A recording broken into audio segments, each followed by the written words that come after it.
Vous êtes en train de semer.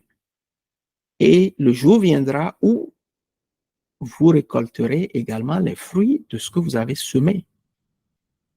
Mais si vous n'êtes pas disposé, comme le cultivateur, à aller sarcler, à aller labourer le champ, à aller semer votre graine, en ne sachant même pas, en n'ayant aucune garantie que la pluie va tomber ou non là-dessus.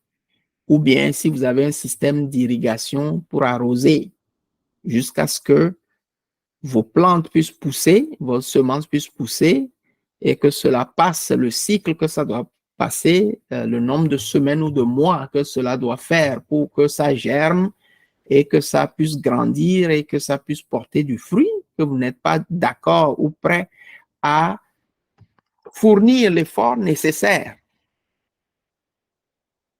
ouais, gratuitement, jusqu'à ce que là, vous n'aurez jamais de récolte.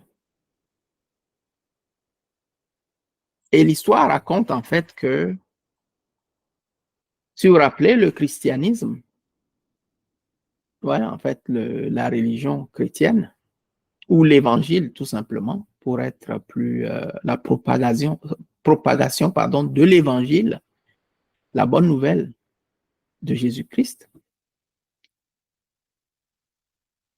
Si vous êtes familier avec la Bible, vous allez vous rendre compte qu'il y avait Jésus et ses 12 disciples, les 12 apôtres.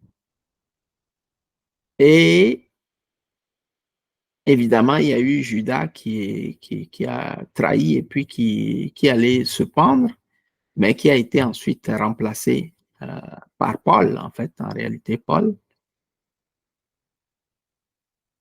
selon le plan de Dieu.